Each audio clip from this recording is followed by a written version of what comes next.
Assalamualaikum warahmatullahi wabarakatuh. Selamat sore pemirsa Ratih TV dan pendengar Radio INFM dimanapun Anda berada. Senang rasanya saya Syifa Hamama bisa berjumpa kembali dengan Anda dalam program acara Selamat Sore Kebumen. Dan tema yang akan kita bahas pada sore hari ini adalah terkait dengan pengentasan kemiskinan ekstrim hingga 0%. Bersama dengan narasumber yang akan langsung saja saya perkenalkan kepada Anda sore hari ini. Narasumber kita yang pertama, beliau adalah Ibu Insinyur Puji Rahayu selaku Kepala Bapeda Kebumen. Assalamualaikum, selamat sore Ibu. Wabarakatuh. Selamat sore untuk pemirsa Ratih TV dan pendengar Radio INFM serta narasumber yang lain. Assalamualaikum warahmatullahi wabarakatuh. Waalaikumsalam warahmatullahi wabarakatuh. Sehat ya Ibu ya? Alhamdulillah. Harus selalu sehat dong, kalau ketemu Puji itu sehat. Amin. Selalu, alhamdulillah. Dan narasumber kita yang selanjutnya, beliau adalah Bapak Eko Widianto selaku Kepala Dinsos PPKB Kabupaten Kebumen. Assalamualaikum, selamat sore Pak Eko. Waalaikumsalam warahmatullahi wabarakatuh. Selamat sore Mbak Syifa, juga pada pemirsa Ratih TV maupun juga pendengar INFM di manapun berada. Baik, terima kasih atas kehadirannya. Dan narasumber kita yang selanjutnya, beliau adalah Ibu Umi Hajarotun SIPMM selaku Kasubit Pembangunan Manusia Bapeda Kebumen. Assalamualaikum, selamat sore Bu Umi. Waalaikumsalam Mbak Syifa dan pemirsa Ratih TV dan pendengar Radio INFM yang berbahagia. Baik, terima kasih atas kehadirannya dan saya kembali mengingatkan kepada pemirsa Ratih TV dan pendengar Radio INFM dimanapun Anda berada bahwa Anda bisa menghubungi kami di nomor 0821 333 55547 atau Anda bisa menyaksikan tayangan kami melalui streaming dengan alamat Ratih TV Kebumen.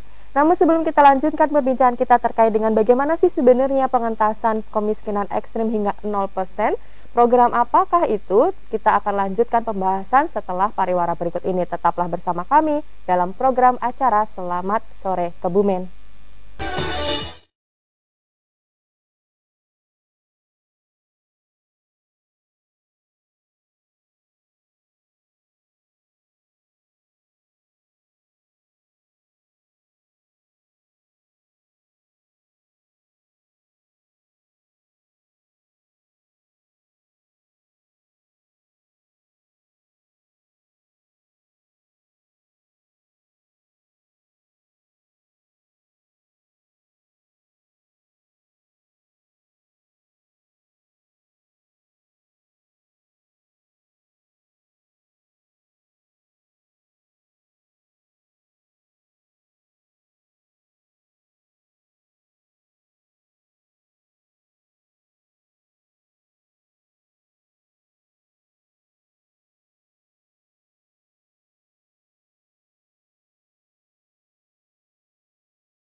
Baiklah pemirsa Rati TV dan pendengar Radio INFM dimanapun Anda berada, kembali lagi dalam program acara Selamat Sore Kebumen dengan tema kita pada sore hari ini adalah program pengentasan kemiskinan ekstrim hingga 0%.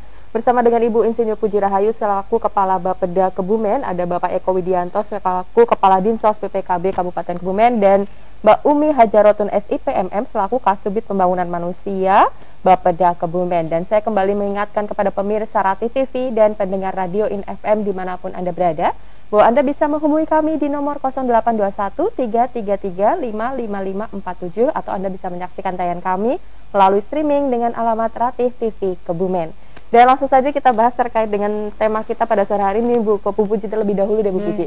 Ini kan termasuknya program baru ya, Bu ya, program pengentasan kemiskinan ekstrim hingga 0% gitu ya. Menariknya itu karena ada bahasa 0% loh, Bu. Itu berarti sapu bersih ya. Sapu bersih gitu, Bu. Sabar. Nah, kalau boleh dijelaskan kepada kami, Bu, sebenarnya program pengentasan kemiskinan ekstrim hingga 0% itu apa sih, Bu? Dan sebenarnya bagaimana, Bu? Monggo silakan. Jadi begini Mbak Siva, ini memang betul-betul baru. Kita di Kabupaten Kebumen juga termasuk lokus pada waktu itu baru rapat ya dengan Mendagri ya, baru di sekitar akhir bulan Juli. Kemudian akan ada program kemiskinan ekstrim hingga 0% di tahun 2024. Sehingga kita hanya mendengarkan saja pada waktu itu. Dan untuk se-Indonesia nih ceritanya Mbak, itu hanya ada 7 provinsi. 7 provinsi itu Jawa Barat, Jawa Tengah, Jawa Timur, kemudian NTT, Maluku, Papua, dan Papua Barat. Ternyata dari 7 provinsi itu masing-masing harus mengajukan 5 kabupaten.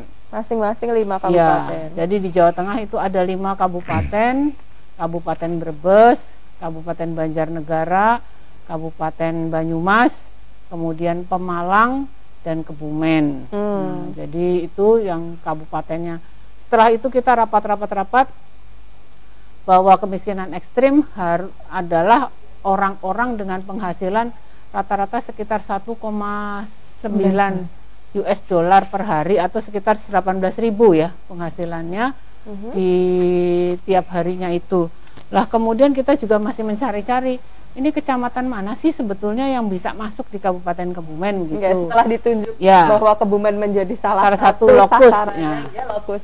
Nah itu dan ini akan bertahap di tahun 2021 ini harus selesai di akhir Desember. Kemudian nanti ada lagi dari 7 provinsi, 35 kabupaten kota.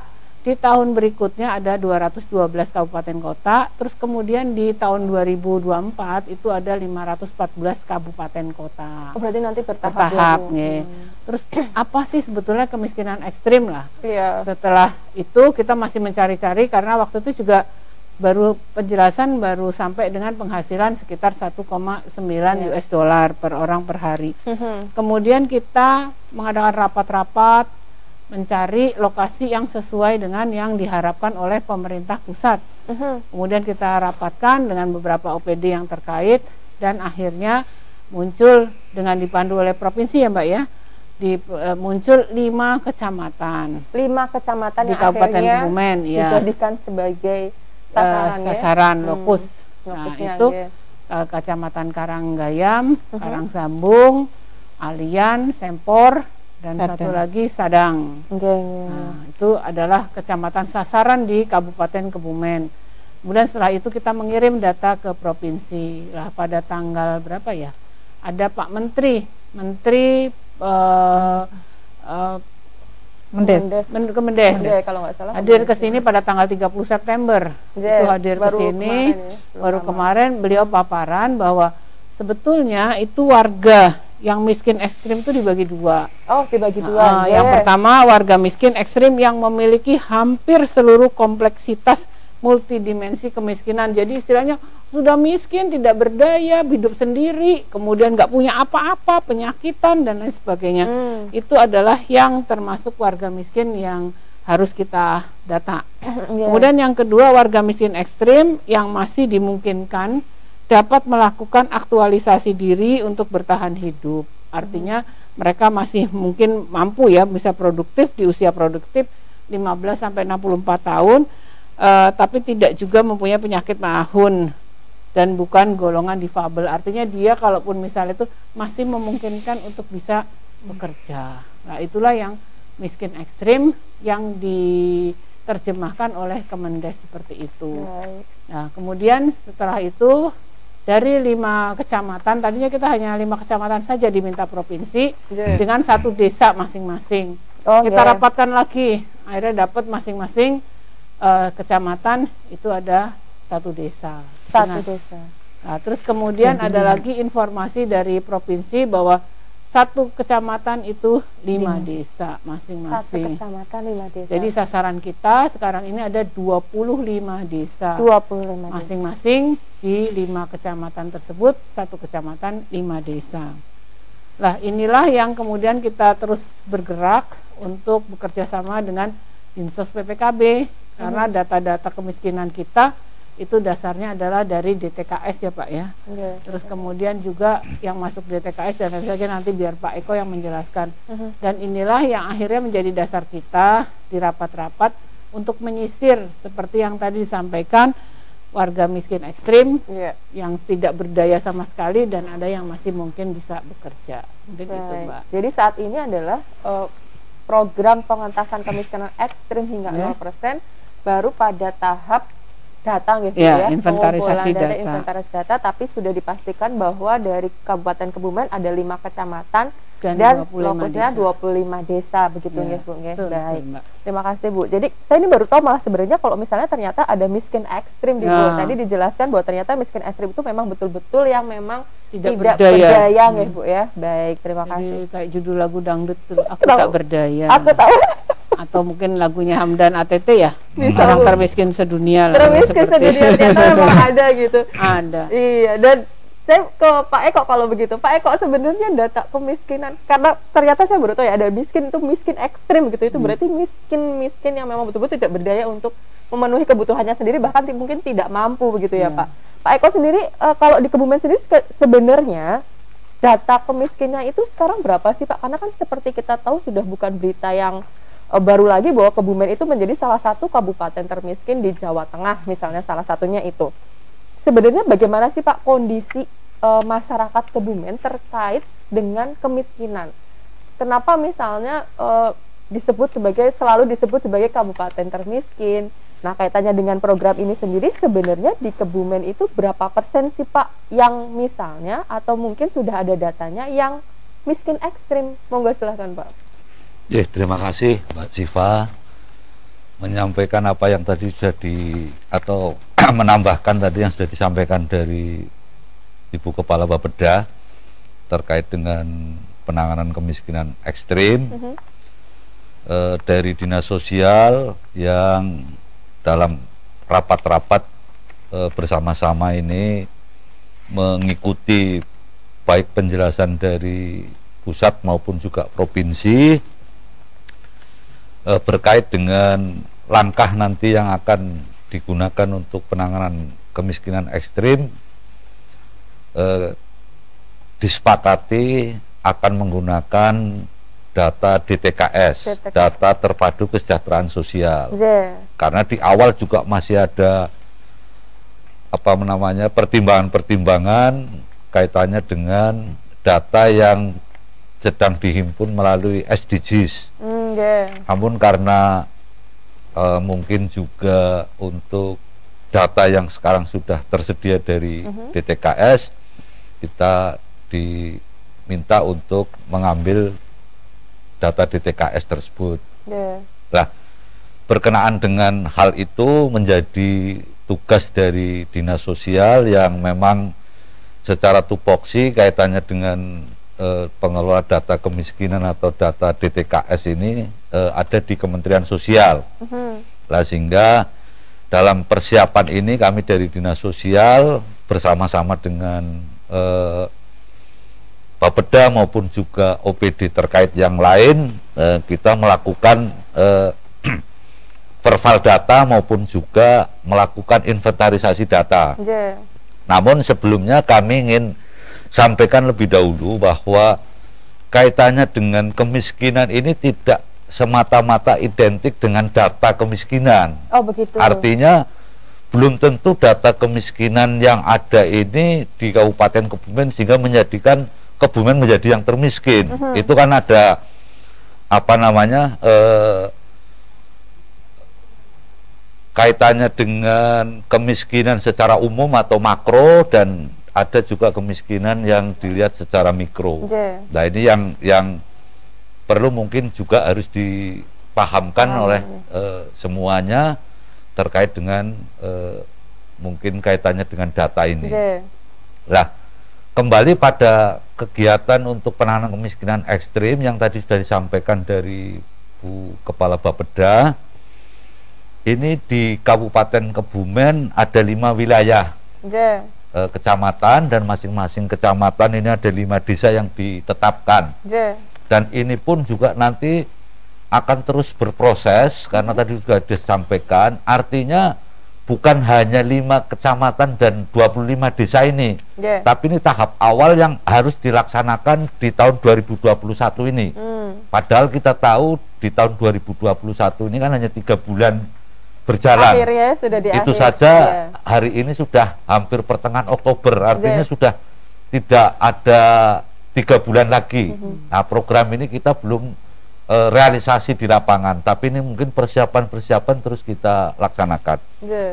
Nah, berkait dengan penanganan kemiskinan ekstrim ini di Jawa Tengah sesuai dengan arahan yang disampaikan dari Bapeda Provinsi, ini ada rencana intervensi untuk penanganan kemiskinan meliputi yang pertama sumber air minum, terus yang kedua sumber penerangan utama, yang ketiga fasilitas BAB, keempat tempat pembuangan akhir tinja, yang kelima rumah tidak layak huni, dan yang keenam kepala rumah tangga tidak bekerja. Untuk data yang kita miliki dari DTKS, karena DTKS ini kan sudah ada sejak tahun 2015 atau 2018 yang pada waktu 16 maksudnya, yang waktu itu dikelola dari statistik. Nah, nanti mungkin juga dari Bu Umi bisa menyampaikan kaitannya dengan perkembangan data itu. Nah, dari data yang kita miliki, misalnya ini di Kecamatan Alian, dari 5 desa, di mana kita itu sudah dipastikan untuk melakukan intervensi kaitannya dengan penanganan kemiskinan adalah yang masuk di desil 1, ini terinventarisasi di Kecamatan Alian itu ada 351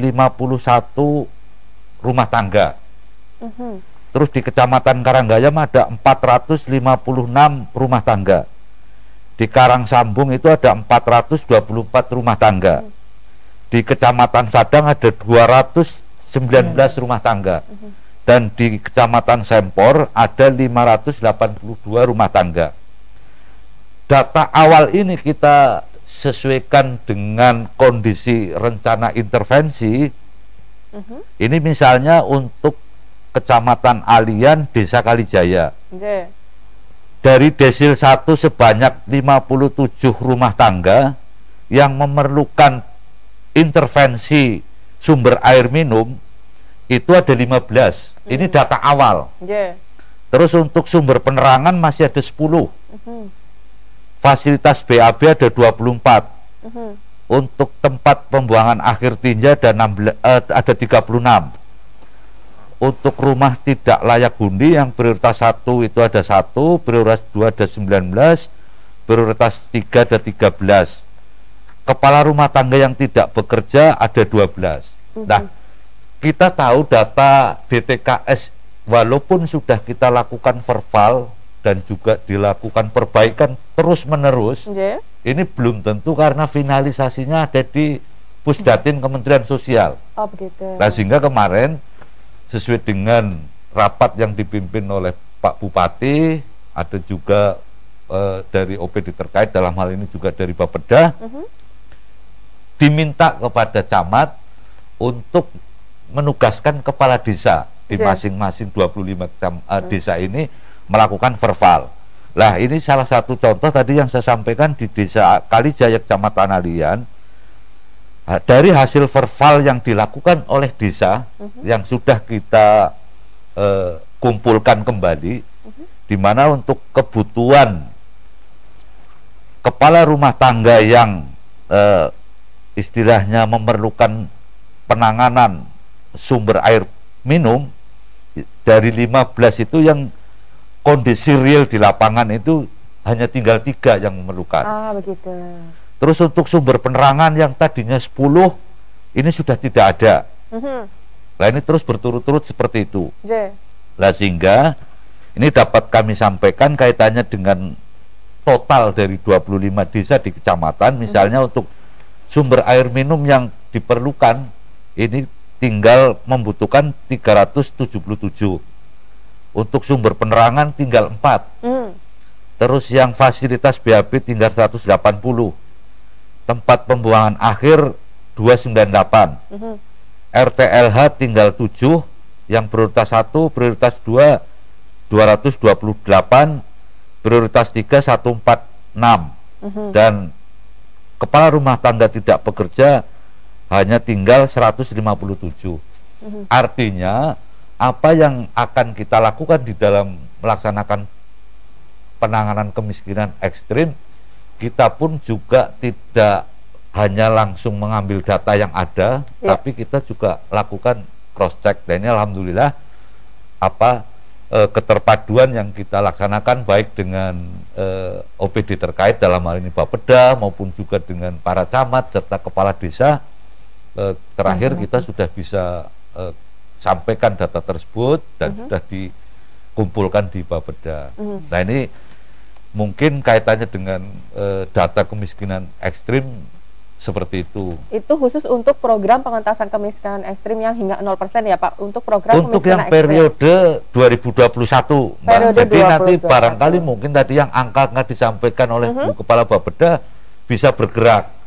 Katakan misalnya sekarang baru 5 kecamatan, barangkali mungkin tahun 2022 ada program yang nanti seluruh kecamatan di kabupaten sasaran dan desanya juga akan bertambah. Tapi ini kan kita mengikuti perkembangan dari pusat dan kita belum bisa menyampaikan juga. Jadi ya mudah-mudahan harapan kita semuanya dapat ya nantinya semuanya bisa teratasi, di mana kemiskinan ekstrim yang ada di Kebumen ini bisa terentaskan atau mungkin juga dapat keluar dari kondisi itu. Baik, karena memang datanya masih fluktuatif sekali, masih dinamis sekali ya Pak. Ini di lapangan terutama saat ini ada kemungkinan nggak Pak, misalnya mungkin ya, karena ini masih awal sekali, ada kemungkinan nggak misalnya ke depan ada desa-desa yang mungkin jauh lebih ekstrim kondisinya dibandingkan data yang sekarang, misalnya itu kemungkinan mungkin tahun depan kalau misalnya ada kebijakan baru bisa dimasukkan ke dalam program ini ya Pak?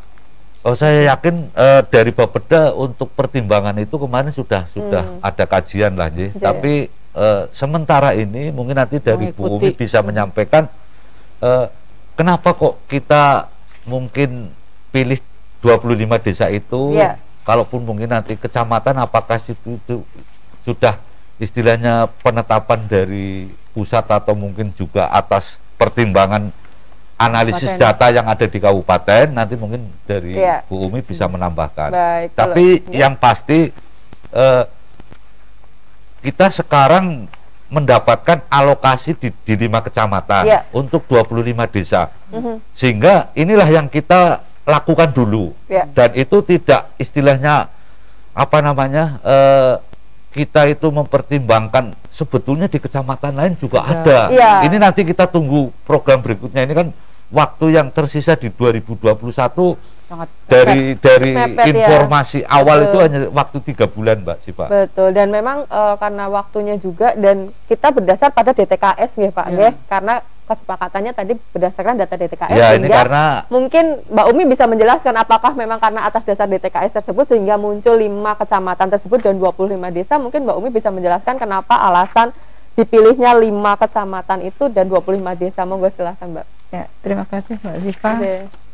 Mohon izin Ibu Kepala, mungkin sedikit kami sampaikan. Tadi sudah disampaikan Bu Kepala Bapeda bahwa untuk menentukan 5 kecamatan lokus ekstrim ini kami mendasari dari perankingan data DTKS. DTKS ya. Iya. Okay. Jadi pertama itu Kecamatan Karangsambung itu karena di sana ada 55,22% untuk angka kemiskinannya. Kemudian untuk Karanggayam itu ada 51,75. Terus Sempor ada 51,68, ini jadi ranking 3. Kemudian Alian itu ada 51,42 dan untuk Sadang 51,17. Itu 50% gitu maksudnya? Iya, persen. Jadi persentase angka kemiskinan yang ada. Luar biasa. Jadi kita dari 26 kecamatan sudah dilakukan penghitungan dari angka desil 1 sampai desil 4. Kemudian yang 5 kecamatan tadi adalah peringkat 1 sampai peringkat 5. Peringkat terpaling tinggi salah satunya di 5 itu menurut data DTKS ya Bu. Betul. Itu DTKS per Oktober 2020. Kemudian untuk menentukan kenapa desa yang tersebut jadi lokus, ya itu kami ada pertimbangan selain angka kemiskinan yang ada di desa itu juga kita melakukan kajian terkait dengan status indeks desa membangun. Ini yang dikeluarkan oleh Kemendes. Nah, contohnya di sini adalah desa Desa Wadas Malang misalnya. Di sana ada angka kemiskinannya itu 21,46. Itu secara pemetaan dari provinsi mereka prioritas 2 untuk dilakukan pengentasan kemiskinan. Secara status IDM adalah termasuk desa berkembang. Kemudian untuk desa Plepok di sana ada 107 RTM yang desil 1 dan desil 2, kemudian persentasenya ada 50,23.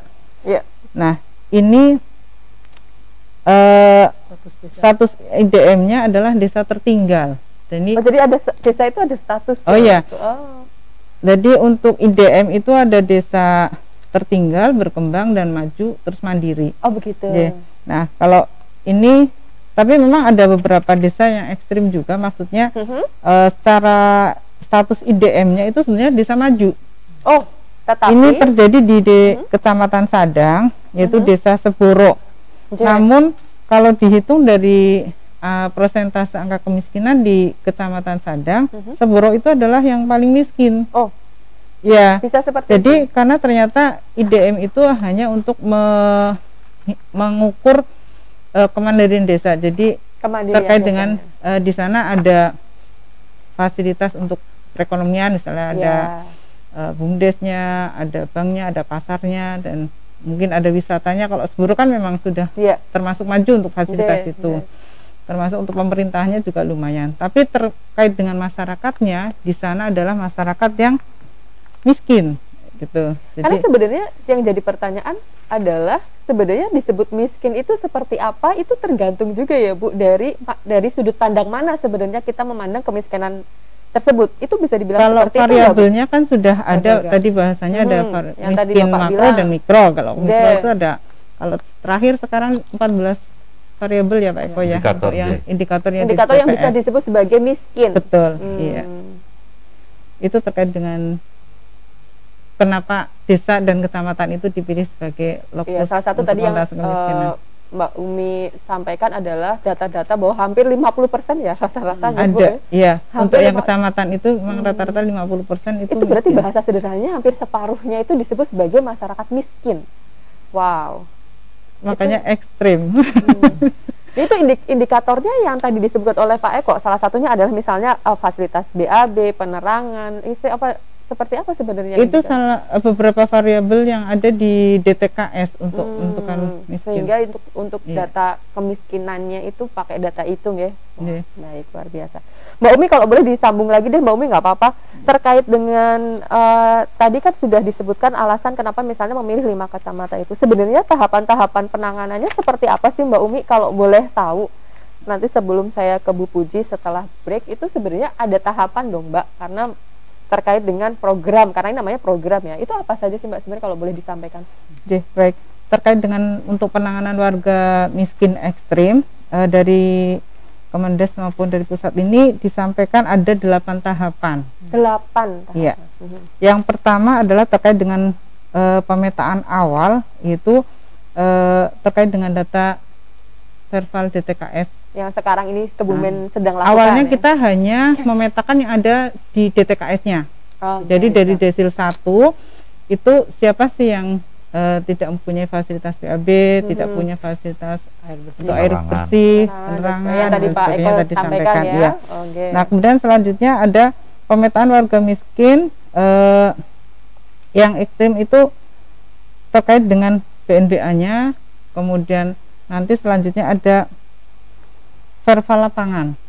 Jadi kayak tadi disampaikan Pak Eko, kenyataannya ada perbedaan yang dulu mungkin di sana butuh air minum, ternyata sudah ada Pamsimas, mungkin dia sudah menikmati air minum gitu. Kemudian yang ketiga adalah penyusunan rencana anggaran dan peran yang bertanggung jawab siapa di sana.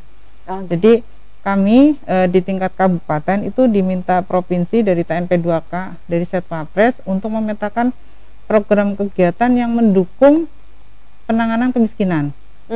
Di sana ada 3 tujuan, yaitu yang pertama yaitu tujuan untuk mengurangi pengeluaran masyarakat, kemudian ada yang untuk meningkatkan pendapatan masyarakat, terus kemudian yang terakhir adalah mengurangi kantong kemiskinan. Nah, kemudian yang keempat adalah konsolidasi data. Nah, kami dengan dinas sosial, dengan kecamatan, dengan desa itu melakukan rapat koordinasi, istilahnya untuk menentukan mana sih yang akan Bani Others yang akan final untuk diajukan sebagai masyarakat yang ekstrim. Dan alhamdulillah kemarin dinas sosial dengan tenaga kesejahteraan sosial ada PKH dan teman-temannya, konsultan ya, teman-temannya itu sudah menghasilkan data yang tadi disampaikan Pak Eko. Nah, kemudian yang kelima yaitu tahapan untuk rencana aksi, kegiatan rencana kerja untuk memenuhi anggarannya. Nah, ini ke depan kita akan mencoba tadi yang hasil pemetaan itu kita pilah dari yang tahun 2021 ini sampai APBD perubahan itu OPD mana sih yang ada bisa mengintervensi lokus itu. Karena kan APBD 2021 kan sudah jalan ya, sudah ditetapkan. Nah, tapi ada beberapa OPD yang bisa mengintervensi, misalnya terkait dengan jambannya, dengan RTLH, tentunya ada beberapa yang sudah, dan mereka sebagian sudah laporan ke kami dan kami rekap untuk dilaporkan ke tingkat provinsi. Kemudian yang tahapan ke-6 yaitu implementasi. Nah, terkait dengan implementasi, tentunya tadi dari OPD yang sudah setor ke kami, misalnya terkait dengan Pamsimas misalnya, untuk air minum di daerah misalnya di Sadang atau di Karanggayam yang kurang air, itu ada nggak bisa diimplementasikan tahun ini sampai akhir tahun ini apa tidak, dan berapa itu sasarannya bisa diakomodasi seluruhnya atau tidak, dan seperti itu ya. Kemudian yang ketujuh adalah topping off, yaitu penanganan warga miskin ekstrim. Jadi desa yang telah dinyatakan tidak ada lagi warga yang miskin ekstrim. Jadi kalau penjelasan dari Pak Ivan Pusdatin Kemendes kemarin pas hadir ke Kebumen itu dinyatakan 0% itu ketika sudah ditangani. Jadi bukan berarti kemiskinan itu hilang dari muka bumi. Itu 0% itu ketika sudah ditangani. Ketika permasalahan-permasalahan yang ada di lapangan terkait dengan kemiskinan itu sudah ditangani. Betul. Jadi misalnya si Budi gitu ya, dia ekstrim itu karena penyakit kronis, sehingga tidak bisa bekerja dan sebagainya.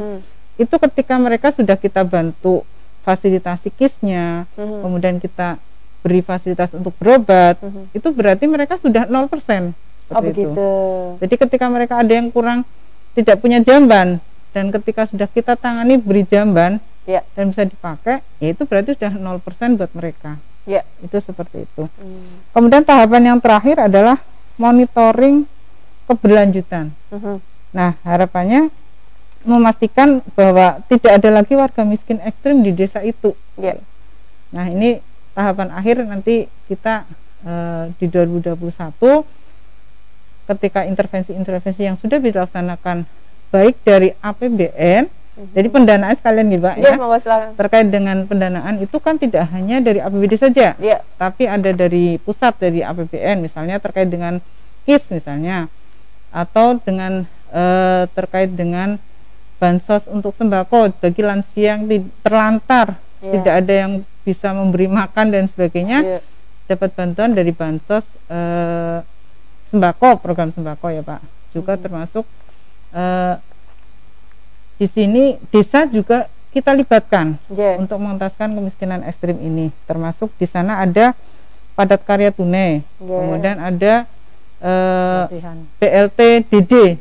Dia termasuk juga untuk meningkatkan pendapatan mereka di desa, juga ada kegiatan untuk memberi masyarakat pelatihan-pelatihan sehingga mereka bisa berkarya berwirausaha. Ya, saya kira itu Mbak. Baik, terima kasih Bu Umi. Nanti kita akan lanjutkan kembali nih Bu, Bapak setelah pariwara berikut ini. Baiklah pemirsa, kami masih akan kembali setelah pariwara berikut ini. Tetaplah bersama kami dalam program acara Selamat Sore Kebumen.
Baiklah pemirsa Rati TV dan pendengar Radio FM dimanapun Anda berada, kembali lagi dalam program acara Selamat Sore Kebumen, dan kita lanjutkan pembahasan kita terkait dengan program pengentasan kemiskinan ekstrim hingga 0%.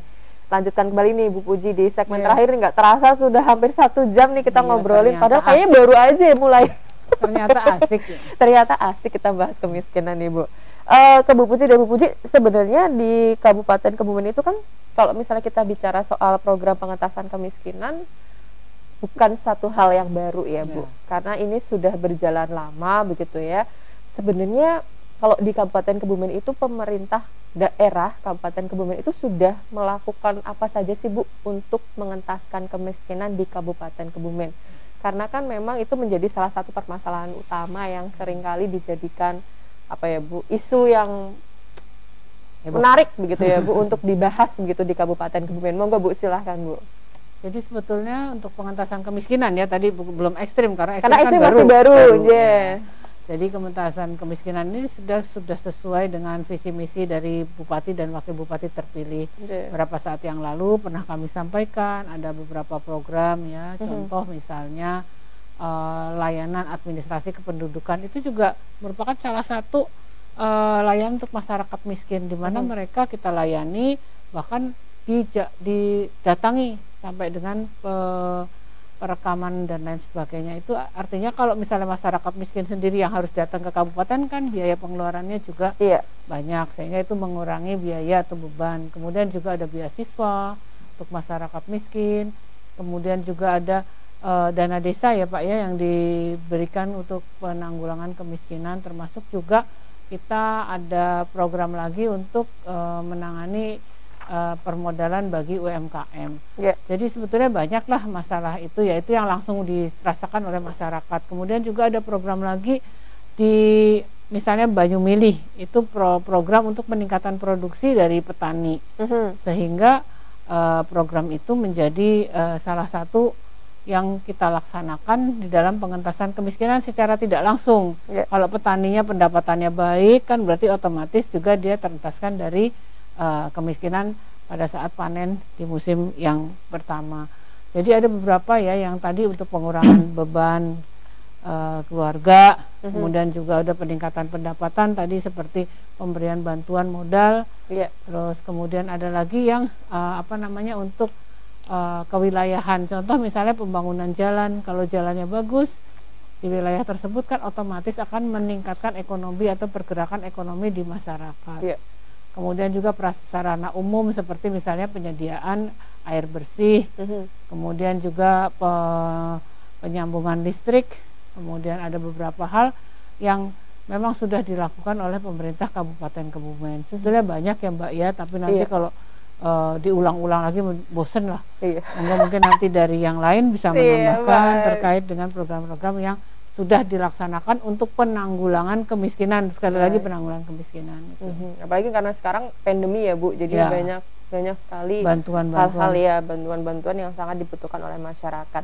Nah kalau begitu saya ke Pak Eko nih, Pak Eko dari Dinas Sosial sendiri sebenarnya program-program apa saja atau bantuan-bantuan apa saja yang sudah dilaksanakan oleh Dinas Sosial untuk membantu masyarakat miskin nih Pak, monggo silahkan. Jadi kalau untuk bantuan sosial yang Dinas Sosial Kabupaten ini membantu, memang yang lebih banyak dari Kementerian Sosial atau pusat, seperti program Keluarga Harapan atau PKH, terus program sembako atau yang sebelumnya disebut program bantuan pangan non tunai. Bahkan kemarin tahun 2020 dengan adanya COVID, ini juga ada beberapa program juga yang diberikan dari pemerintah pusat,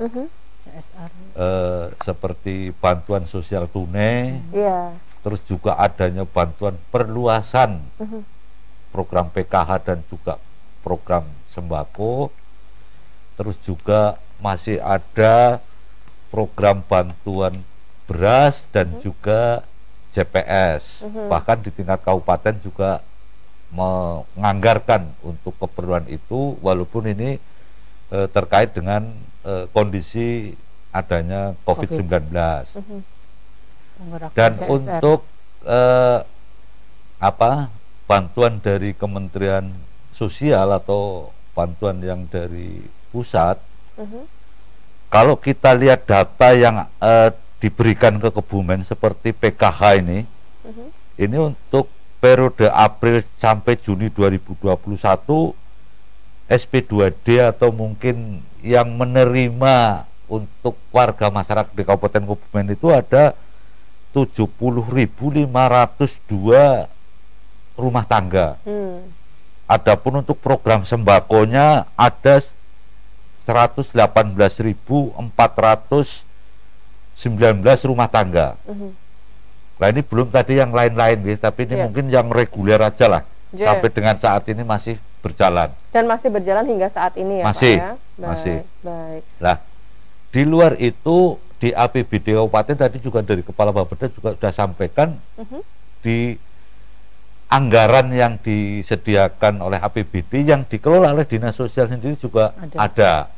Seperti misalnya kita sesuai dengan Permensos yang ada berkaitannya dengan kewenangan, kita itu harus memberikan standar pelayanan minimal kita yang mereka berada di luar panti, seperti misalnya lansia, terlantar, terus juga disabilitas yang terlantar, juga adanya anak terlantar atau gap PGOT. Nah ini beberapa contoh yang kita anggarkan.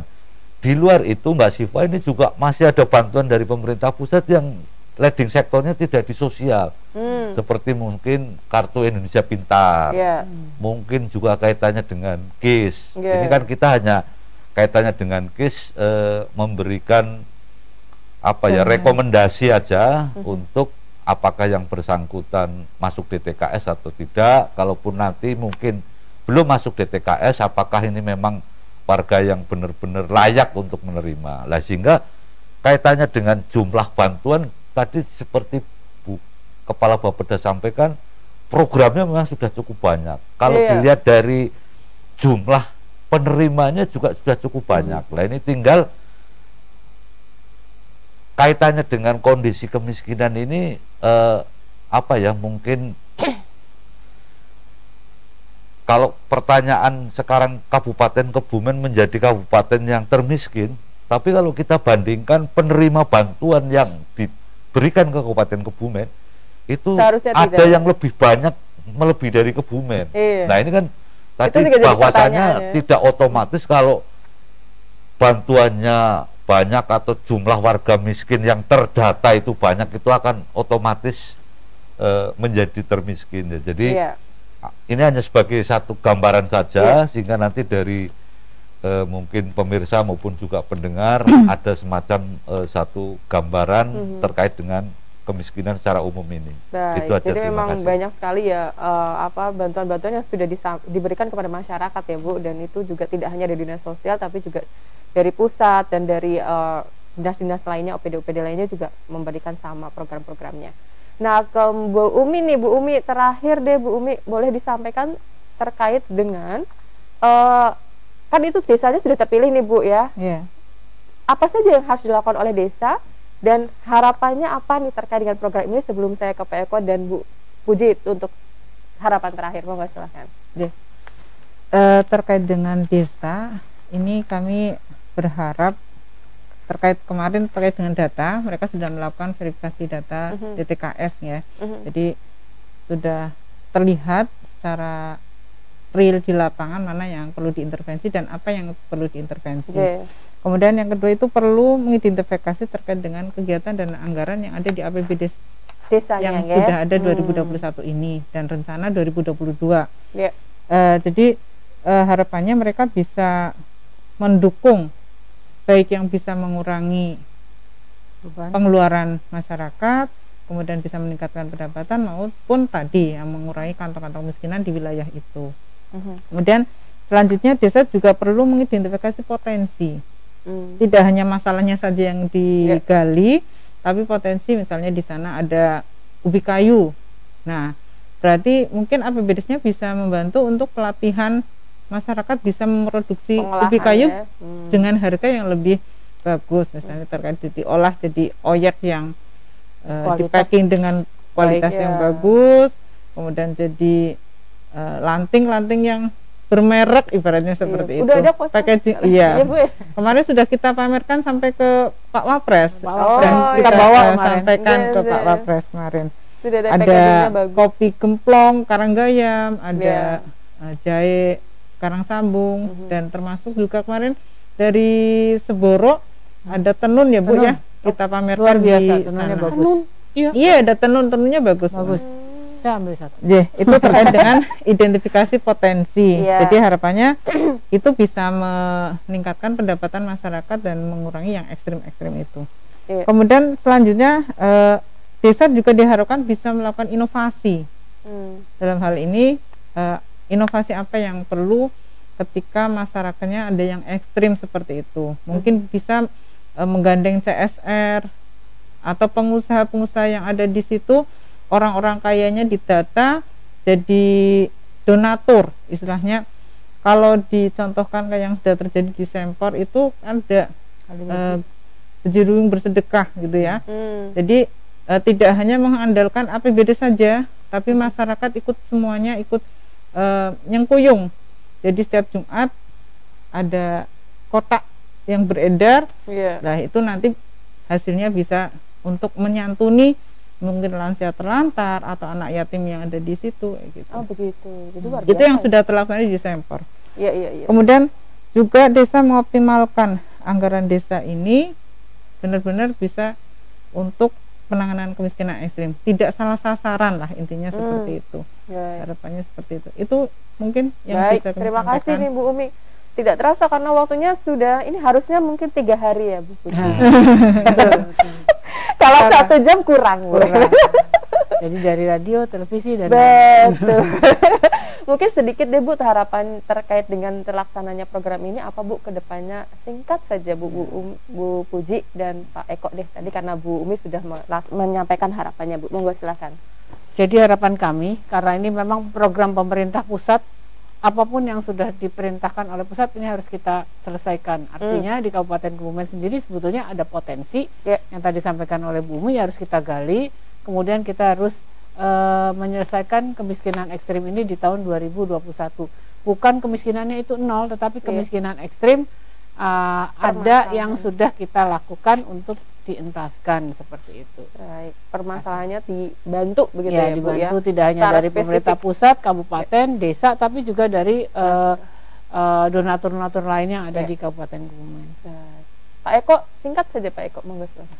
Ya, jadi harapan kami Mbak Siva berkait dengan penanganan kemiskinan ekstrim atau mungkin juga kemiskinan yang lain. Ini kan tidak berarti pemerintah atau mungkin juga dari pihak ketiga mencukupi kebutuhan warga atau mungkin juga seseorang yang masih dipandang memang miskin itu. Tapi salah satu contoh seperti misalnya ini dengan kemiskinan ekstrim akan dipikirkan kaitannya dengan fungsi penerangan. Nah ini harapan kita dengan dibantunya fasilitas itu si warga terus mungkin juga dari keluarga itu akan bisa lebih produktif.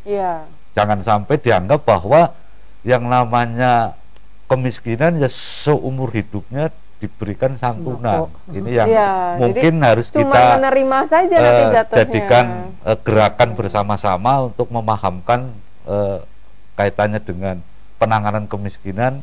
Bukan berarti terus-menerus kita harus memikirkan atau mungkin juga membantu mereka. Itu aja mungkin. Terima kasih. Terima kasih saya ucapkan kepada Bu Puji, Pak Eko, Bu Umi. Makasih Bu Umi. Terima kasih juga kepada pemirsa Rati TV dan pendengar Radio FM dimanapun Anda berada. Kami kru yang bertugas mohon pamit, mohon maaf apabila ada kesalahan. Wassalamualaikum warahmatullahi wabarakatuh. Waalaikumsalam warahmatullahi wabarakatuh.